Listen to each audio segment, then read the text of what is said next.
Hi folks, welcome back to Stacey Can. Today I'm making green tomato salsa, which is basically the same recipe that I used a few years ago when I made tomatillo salsa. You can interchange this recipe, which I got from the Pacific Northwest, the P&W catalog of it's tested recipes by a few universities, agriculture universities. It's down in the show notes. You can hit the link down there. Oh, and while I go over all this, follow along down in the show notes and hit like and subscribe while you're down there because that does help. So the ingredients that you need are green tomatoes. You need 5 cups of green tomatoes that are chopped, or tomatillos. I got these from my lovely neighbor who they were taking out their tomato plants because we're getting a lot of frost now, and these just didn't turn red. So she's, do you want them? And I was like, sure, I will make some salsa. And it's a delicious salsa recipe. So I've got a bunch of these for that. I could actually double this recipe, but I'm only gonna do 5 cups because that's all I want to do today. And then you also need 1.5 cups of green chilies. These are the long green chilies. These are Anaheim chilies. So you wanna look for the long skinny ones or longer chilies. You need 1/2 cup of jalapenos. And when you're shopping for jalapenos, these are nice and smooth. Technically, they're not as hot. So just keep that in mind. If you want them hotter, you want to look for the peppers that have a lot of little nicks on them that look tan. Those tan little nicks, that means they've been pollinated better and they are hotter, believe it or not. So we are going to seed these and chop them. The jalapenos we're going to finally chop with those. And I have some little gloves here for that too. You definitely want to use some gloves when you are chopping up jalapenos. I've done it in the past where I didn't, and all those oils got up underneath my fingernails and in my nail beds and burned for 2 days. My fingers, I was soaking them in milk. It was quite painful. I did not heart that at all. Anywho, and then we also need some 4 cups of chopped onion. I am using white onion. You can use white, yellow, or red. Intermix those. You cannot substitute green onion. You definitely need to use a bulb. This is a bulb onion. Even though green onions are kind of under the, trust me, you need to use a regular, either white, yellow, or red for that. Let's see, lemon juice. We need 1 cup of lemon juice, and you need to use bottled. So we need to properly acidify because we're using a lot of low acid vegetables to mix in with this.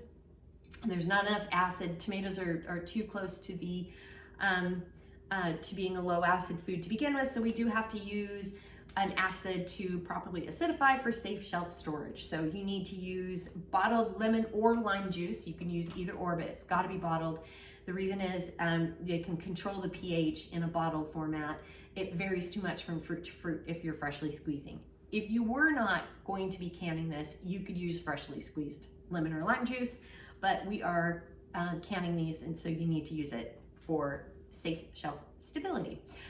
6 cloves of garlic, then we're gonna finally chop that, and a tablespoon of cumin, and 3 tablespoons of oregano, a teaspoon of salt, or a tablespoon of salt, and a teaspoon of pepper. So those are the spices we're gonna use. Oregano and cumin are optional. You don't have to add those if you don't want to. I am, because I just like the flavor profile for it, and I like the little cumin. It gives it a nice little kick. So the tools that you need. We need our funnel and a ladle and our jar lifter, Headspace tool, and Chopstick because we will be bubbling, as well as a lid lifter, which I need to go grab. I forgot that. And again, I mentioned the gloves. You definitely need that. We need a stock pot back here that we're going to cook everything up. And look at this darling canner. I've got my jars in here in the process of heating up. This is a nice little water bath canner that I got from my cousin. This was my great aunt's. My great aunt Alvira. She was such a lovely human. Anyway, this is her. It's a nice little small. It's great for little. If you're not doing a huge batch, it's nice for. This holds 1, 2, 3, 4, 5, 6, 7 pints or little half pints. So it's nice. It's just a nice little smaller canner. So I love it. I'm excited to use it. And it's got a little rack in there and everything. So, and then you need your lids and your rings. And I think that's about, I think I covered it all. I'll add as we go if needed. Oh, and knives, we're cutting all this stuff up too. If you have a mandolin or a food chopper to chop up all the tomatoes, you can use that as well. I don't have one, but that's also another option for you if you have those fun tools in your home. So with all that, let's go ahead and get started. First thing I'm gonna do is measure out the dry ingredients, the wet ingredients, and then I'm gonna go ahead and move into chopping up all of the vegetables and the tomatoes to get them all measured out before we throw it all into a pot. Now I'm going to combine all the ingredients here. So I've got my 5 cups of chopped green tomatoes, and here's my 1.5 cups of green chilies that are seeded and chopped.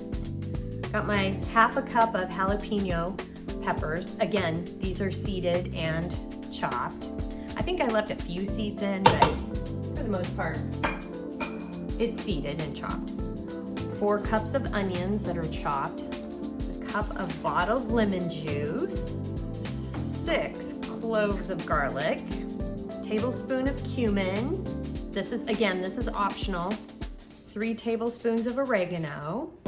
Tablespoon of salt, and a teaspoon of black pepper. Now, I'm gonna get this cooking up high. I've got the heat on high, and we're gonna bring this to a boil. So it's come up to a boil. You just wanna bring it to a boil. So now I'm gonna reduce the heat and set a timer for 20 minutes. We just wanna simmer this for 20. So I've got the jars heating up in the canner here. The timer has gone off on the 20-minute timer has gone off. And so we are filling the jars to a 1/2 inch headspace.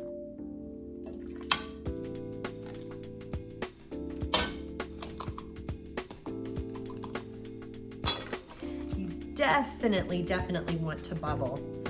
And this is bubbling just using the chopstick. Again, I like to use chopstick. Some people use the opposite end of the Headspace tool. I don't like using it. That's just me. I like a chopstick. I think it goes around better. Wooden chopstick, no metal. And right down in the middle. And you notice that really shrunk what was needed inside there. So I'm gonna go ahead and add some more. Definitely need a little bit more for proper headspace.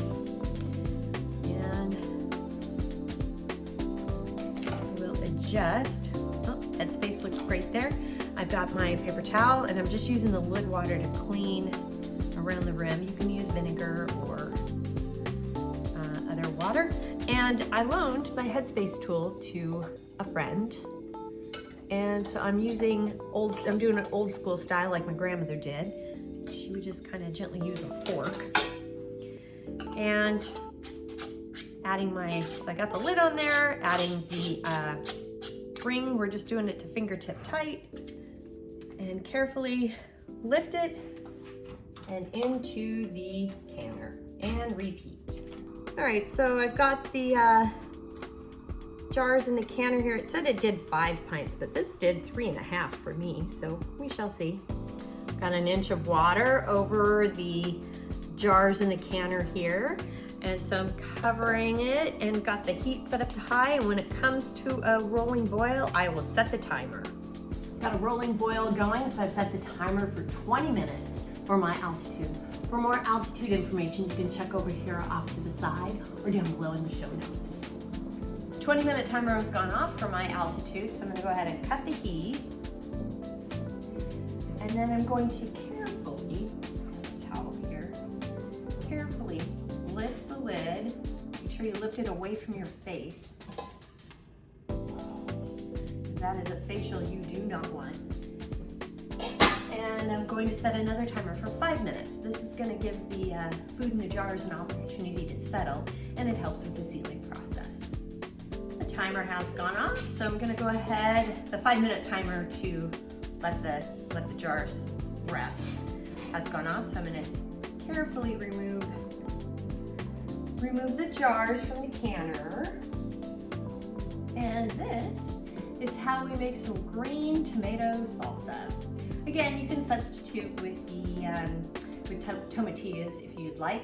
Just make sure that you got to remove the husk from them, and I kind of like to wipe there's a stickiness from the husk on the tomatillos that I sort of like to wash off a little bit if possible. No worries if not. But that's how you make it. Super simple, and it's really, really good. If you want to add some cilantro before serving, I do suggest doing that. It just kind of brightens it up a little bit. And you can't pressure can or water bath can or pressure can or water bath can with cilantro. It's just too light. Fresh parsley is the same. Well, not parsley, but just those herbs like that. Those really soft leaf herbs don't do terribly well in a water bath canning situation. They just kind of shrink up and they don't hold their flavor. So it's a great idea to add some fresh cilantro, and you can do a little squirt of lime juice over it if you want. But although it does have a nice little punch as it is, so it's very good, very, very good. Fantastic on eggs. Eat with chips and salsa. Eat it out of the jar. It's really tasty. But it is really good with eggs, by the way, or protein, your favorite protein, whatever you want to do. Eat it however you want. So that's how you do it. Now the information, the recipe, etc. is down below in the show notes. And while you're down there, please hit like and subscribe because that does help.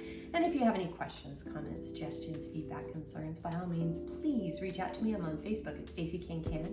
You can at me on Instagram and TikTok at Stacey Can. My website is www.staceycancan.com. My email is info@staceycancan.com. And I'm also on LinkedIn at Stacey Can. Thanks so much for joining me today. And until next time, happy canning.